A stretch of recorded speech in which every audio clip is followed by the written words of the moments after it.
महाराज जी, तो संत किसको मानते? संत कौन? महाराज जी, बाहरी वेशभूषा से देखा जाए तो कौन, और आंतरिक स्थिति से देखा जाए तो कौन? महाराज जी, ये तो आंतरिक स्थिति हो गई। अभी हम जो संसार में सामान्य जीवन, आंतरिक स्थिति का ही बाहर प्रकाश होता है, ये बात समझ लो। बिना गुरु प्रदत्त सन्यासी अभ्यस नहीं धारण किया जाता। आज सैकड़ों लोग बिना गुरु प्रदत्त धारण, हाँ, थोड़ा सा वैराग्य आया, थोड़ी दाढ़ी बढ़ गई, वैराग्य का तो आया नहीं। क्या प्रचार करोगे जब तुम काम पर विजय नहीं प्राप्त की, क्रोध पर विजय प्राप्त नहीं की? प्रचार क्या करोगे? यह इसी का प्रचार होगा। महाराज जी, आप देख रहे हैं कि कोई भी किसी को भी बाबा बोलता रहता है। वो पैंट शर्ट डाला है, वो कुर्ता पजामा डाला है, मूछें रखी है लंबे बाल। अब वो क्या, वो जो कार्य करेंगे वो संसारिक कार्य करेंगे और बेइज्जती होगी संतों की। ये देखो, ये अमुक बाबा, अच्छा, जिस सत्संग में जाने के लिए, अध्यात्म सुनने के लिए पैसा लगे, उसमें तो कभी जाना ही नहीं, क्योंकि उसमें लाभ होगा ही नहीं। आप हमारे रोग दूर होंगे भगवान नाम जब से, न कि किसी की छूछा से। महाराज जी, एक प्रश्न ही उठता है, आजकल इतनी मान्यताएं ऐसी हो गई, जैसे आपने बोला ऐसी वेब सीरीज, ऐसे फिल्म और ऐसा प्रदर्शित कर दिया जा रहा है, प्रकट में भी हो रहा है। महाराज जी, तो संत किसको माने? संत कौन? महाराज जी, बाहरी वेशभूषा से देखा जाए तो कौन, और आंतरिक स्थिति से देखा जाए तो कौन? सबसे पहली बात है, तीन का जो विजयी होता है उसे साधु कहते हैं। सब पूरे शास्त्र के हम सार बात बता देते हैं। जो शास्त्रीय भाषा में कहते हैं पुत्रैषणा, वित्तैषणा और लोकैषणा, और शाब्दिक भाषा में कहते हैं कंचन, कामिनी और कीर्ति।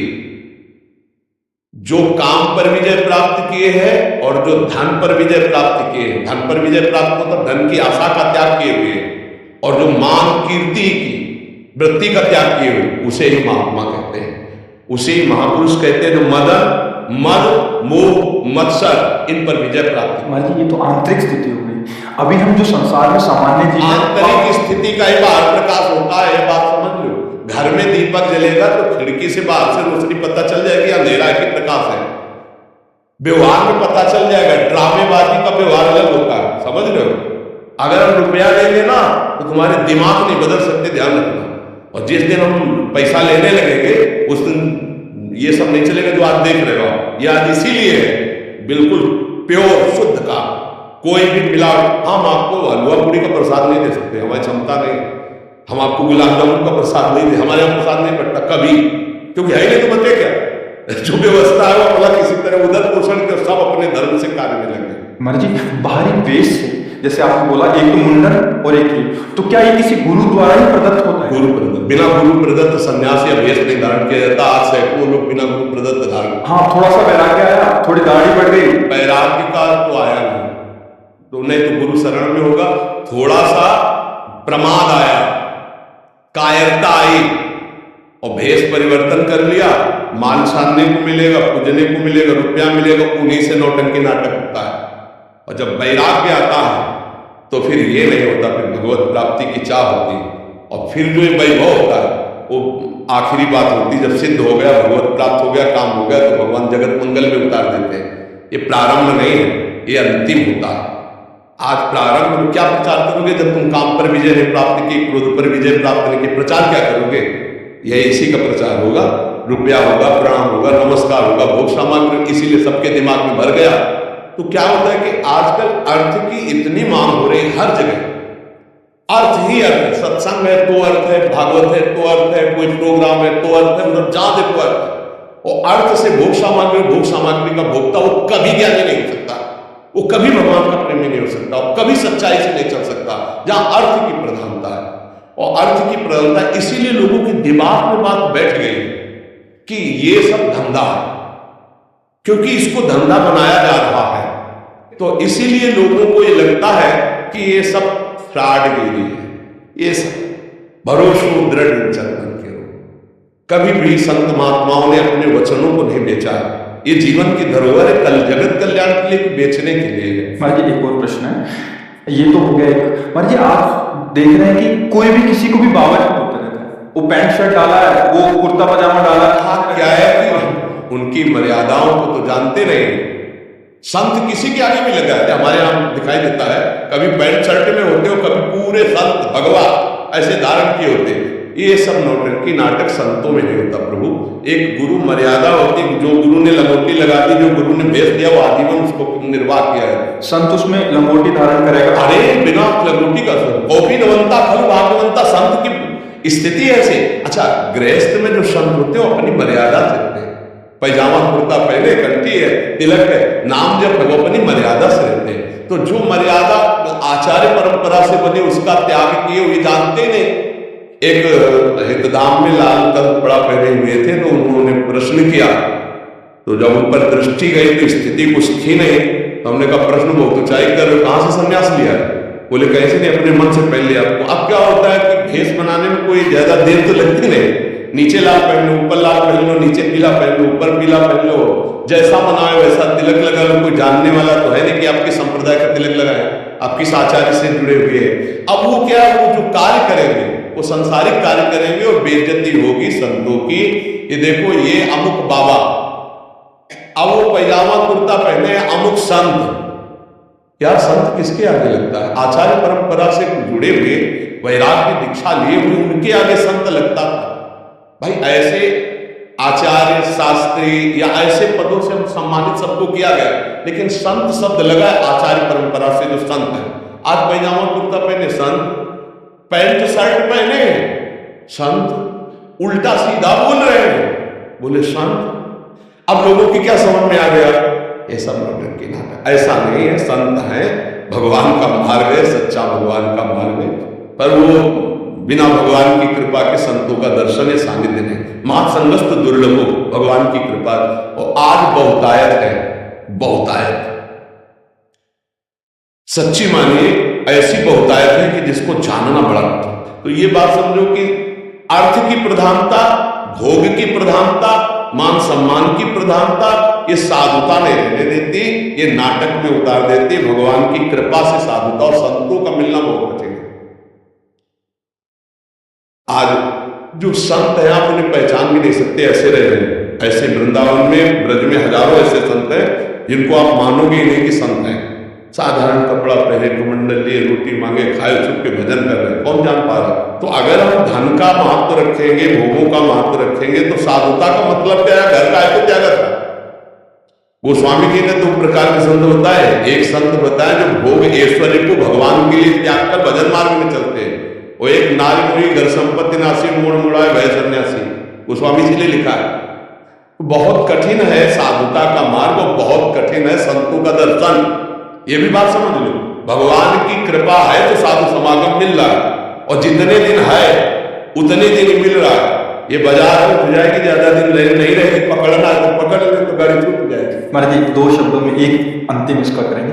महाराज जी, हमारी अश्रद्धा ना हो जाए, इस वाक्य को पकड़ के कोई सच्चे संत पे भी ऐसा आरोप या ऐसी भावना कर सकता है, उसके लिए एक साधारण जो भक्ति मार्ग से विलग भी है या जुड़ा है, वो कैसे निर्णय ले? देखो, संत की सबसे पहली पहचान है, हम जिसके पास बैठे तो पहला काम हमारे हृदय में शीतलता आने लगेगी या जलन पैदा होगी। दो काम, अगर आप पापाचरण किए तो आपके अंदर जलन पैदा हो जाएगी, लगेगा मैंने बहुत बुरा किया, अब नहीं करूंगा। उसके पास बैठते ही, उसके वचन सुनते ही आपके अंदर खलबली पैदा हो जाएगी, यार बहुत गलती हुई, अब कसम खाता हूं ऐसा नहीं करूं। दूसरी बात, अगर थोड़ा भी साधन भजन शुरू है तो आपको ऐसा लगेगा, मैं देख तो पहली बार रहा हूं लेकिन ऐसा लग रहा है मैं इनसे बहुत बार मिल चुका हूं, ऐसा लगता है कोई अपने हैं, ऐसा लगता है कि मेरे अपने हैं, ऐसा वहां कोई संशय, कोई प्रश्नवाचक चिन्ह खड़ा ही नहीं हो सकता। जैसे सूर्य के सामने अंधेरा नहीं टिक सकता, ऐसे संत के सामने प्रश्नवाचक चिन्ह नहीं खड़ा हो सकता कि कोई छल है क्या, कोई कपट है क्या, ऐसा आएगा। उनको देखते ही तुम्हारे हृदय में एक अद्भुत प्रियता और गलत कर्मों के प्रति एक अलौकिक जलन शुरू हो जाएगी, और आप निश्चित गलत कार्यों को छोड़ देंगे और अच्छे कार्य करने लगेंगे। एक सहज पहचान है, बकाया सोई जाने के देव जनाई, वो संत अपने को जना दे या भगवान जला दे, कोई नहीं तो कैसे जाना जा सकता है। पर हमारी सबसे अपनी तरफ से प्रार्थना है, हमको सबके प्रति भाव रखना है, पर जहां हमको गलत थोड़ा भी नजर आवे तो हम निंदा न करें, वहां से दूरी हटनी है, चाहे कोई भी हो। ये बात हमें ध्यान रखनी है। गलत का मतलब है जैसे चेष्टाएं बता देती है, आदमी की स्थिति बता देती है। देखो, चेष्टाएं छुपती नहीं है, और सब कोई जानता है कि गलत देखना, गलत छूना, गलत बोलना वो हरकत में समझ में आ जाता है।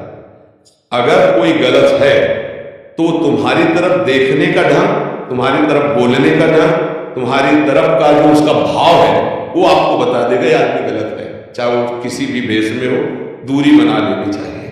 दूसरी बात, जिसके प्रवचन के बाद कुछ लेने की बात कह दी जाए तो समझ लेना कि यहां भगवान के भरोसे का खेल नहीं है, यहां कुछ और खेल है, हट जाना चाहिए। तीसरी बात, जो मिलते ही आपको अपना बनाने की कोशिश करे, जो आपको अपना बनाने की, वहां कभी मत फंसना, ये भी सूत्र समझो। आप मिले, आपको इतना प्यार, इतनी क्यों आप उनकी मुट्ठी में आ जाए, बिल्कुल नहीं आना, दूर हटके रहना। ये पक्का समझ लेना, संत कभी अपेक्षा नहीं रखते, वो निरपेक्ष रहते हैं। आप उनके जितने प्यार में झुकेंगे वो उतने आपसे निरपेक्ष होते चले जाएंगे, संत की पहचान होती है। अगर वो लौट करके आपकी तरफ प्यार दृष्टि से देख ले तो आप निहाल हो जाओगे, जो निरपेक्ष संत है। और जो आपको पहली बार में ही आकर्षित करके अपना बनाने की कोशिश करे तो ये समझ लेना चाहिए कि यहां निरपेक्षता नहीं है, तो भगवान का भरोसा नहीं। ये कुछ हमसे चाह रहे हैं, और जो हमसे चाह रहे हैं तो हमारी चाहपूर्ति इनसे हो ही नहीं सकती। ये कुछ ऐसी बातें हैं पॉइंट की जिनको समझना चाहिए। अच्छा, जिस सत्संग में जाने के लिए, अध्यात्म सुनने के लिए पैसा लगे, उसमें तो कभी जाना ही नहीं, क्योंकि उसमें लाभ होगा ही नहीं आपको, क्योंकि अर्थ दे करके भगवान की चर्चा का लाभ नहीं मिल पाएगा। अध्यात्म कभी पैसे से नहीं बिकता, और पैसे से कभी अध्यात्म को खरीदा नहीं जा सकता। आज समाज अंधी होती चली जा रही है। हमारे रोग दूर होंगे भगवान नाम जप से, न कि किसी की छूछा से। बात पक्की समझ ले। महीना 2 महीना 4 महीना अगर भजन डटके किया हो तो चेहरा बता देता, बचपन से भगवान के मार्ग में रहे और ईमानदारी से भगवान के ही मार्ग में रहे, तो अपने जीवन की इन आंतरिक बातों को हमने देखा कि उसका प्रभाव जो पड़ता है वो आप पर पड़ेगा। आप खुद देख रहे हो, अगर लाखों लोग मिल रहे हैं और कह रहे हमारा परिवर्तन हो रहा है, तो कोई हमारे प्रवचन में जादू नहीं है। ये प्रवचन सब जगह होते हैं, हम शास्त्रे की बात कहते हैं। अंतर इतना है कि हम आपके कल्याण के लिए सिर्फ बोल रहे हैं, आपसे कुछ चाह दे रहे, इसलिए आपका परिवर्तन हो रहा, अन्यथा नहीं, अन्यथा नहीं। तो हमको ये बातें ध्यान रखनी कि कोई भी छूछा, कोई भी हवन, कोई भी जंतुर मंतुर तुम्हारे दुखों को नहीं मिटा सकता। रामकृष्ण परमहंस सिद्ध महापुरुष थे, गले में कैंसर था, आप विचार करके बताइए, क्या उनके भजन में कमी थी, भगवत प्राप्त नहीं थे, क्या था? और आज तुम भरोसा करते हो छूछा का कि तुम किसी के पास चले गए, वो तुम्हें जंतुर दे देगा, तुम्हारे ऊपर हाथ फेर देगा, जाओ आशीर्वाद ठीक हो, क्या काहे को फंस रहे हो? नाम जप से सब ठीक हो जाएगा। नाम संकीर्तनम यस्य सर्व पाप प्रणाशनम। आप कह दो आप क्यों नहीं ठीक हो गए? क्योंकि इसको हम ठीक करना नहीं चाहते। अब हमारा समय आ रहा है श्री जी से जाने, श्री जी के समय का, तो अब इसका जो काम चल रहा है, वो प्रोसेस चल रहा है। जय दिन उनको जिलाना, दिन जिलाना, हमें श्री जी के पास इसको रख के हम क्या करेंगे? हमारी गाड़ी का काम था घर तक पहुंचा देना, गाड़ी घर तक पहुंच गई है, अब दरवाजे पर धुआं दे रहे हैं, तो आग लगे क्या? इस गाड़ी की हमें जरूरत नहीं, आप लोगों की सेवा के लिए श्री जी से रखे। आप देखो एकदम घर जैसी वार्ता हुई उतर के, इसको व्यर्थ मत जाने देना। नाम जप करो और ढोंग और पाखंड से बचो, और ढोंग और पाखंड से जब आप लोग बचोगे तो कम होगा ढोंग पाखंड। आज सत्य को कोई नहीं समझ रहा, हाँ ढोंग पाखंड में आप, और उनका बढ़ावा हो रहा है। तो जब 100 लोग प्रणाम करेंगे ना तो 50 उसमें अपने आप चले जाते हैं, और कि भाई कुछ तो है, मतलब कुछ तो है ना 100 लोग। नाम जप करो और जो दुख सुख आए उसको भोगो। शरीर रोगी है तो अस्पताल जाओ, अध्यात्म के लिए साधु महात्मा का संग करो, और धन कमाने के लिए धर्म पूर्वक कर्तव्य कर्म करो। किसी के आशीर्वाद से धन्य, जैसे वो कहते ना उनसे आशीर्वाद मिल जाएगा तो धन आ जाएगा, तो तुमसे पैसा क्यों लेते हो? अपने ऊपर आशीर्वाद दे लो, खुद धनी हो जाए। तो इन बातों को समझो और पाखंड का विरोध अंदर से रखो। हम संग नहीं करेंगे ऐसे पाखंड। तो आज हमारे भारत में जो उपहास हो रहा है संतों का, जो पाखंड का, वो सब ठीक हो जाए। जाओ, आपका सबका मंगल हो। राधा राधा।